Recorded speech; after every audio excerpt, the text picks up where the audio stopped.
Aloha! I'm Eric Anderson, pastor of Church of the Holy Cross, United Church of Christ in Hilo, Hawaii. And here's what I'm thinking. I'm thinking about the crossing of the Red Sea.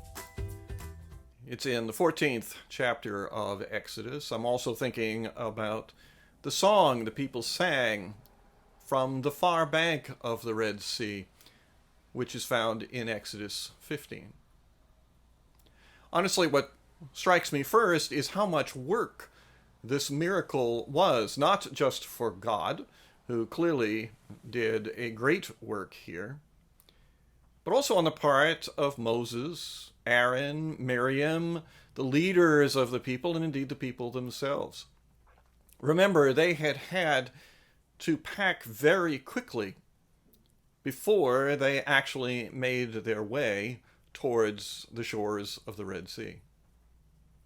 They then, once the waters had parted and there was a pathway across the probably fairly rocky and muddy and tangled, now exposed sea floor, there would have been the half-panicked flight summoning enough courage to go between these walls of water.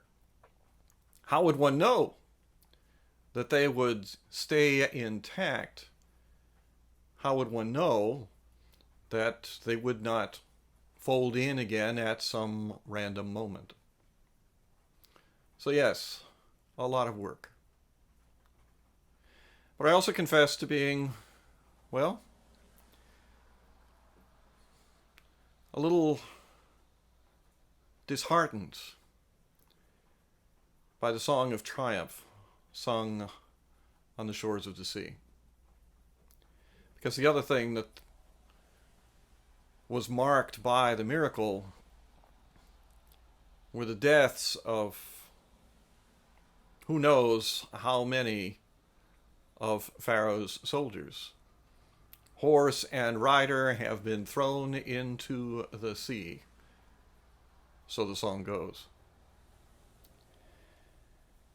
So many of our examples of the presence and the blessing of God, well, all too often, they come with suffering, with death, with horror and terror for someone else. So in these days of pandemic, I hope we can learn from the first part of the miracle, and that we can also learn something from the second. From the first, I think we have to learn that miracles take work on our part. Someday we hope there will be a miracle that will restrain, maybe even end the spread of this particular virus. These miracles have happened before, and it was a lot of work each time. But I also hope that when that miracle arrives, we can stand on the far side of the sea,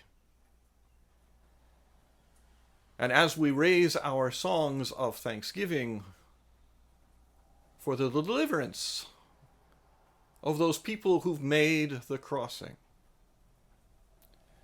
that a part of our song will also be lament and mourning for those who were lost in the waves. That's what I'm thinking. I'm curious to hear what you're thinking. So send me an email or leave me your thoughts in the comment section below. I'd love to hear from you. From Church of the Holy Cross, UCC in Hilo, Hawaii, that's what I'm thinking.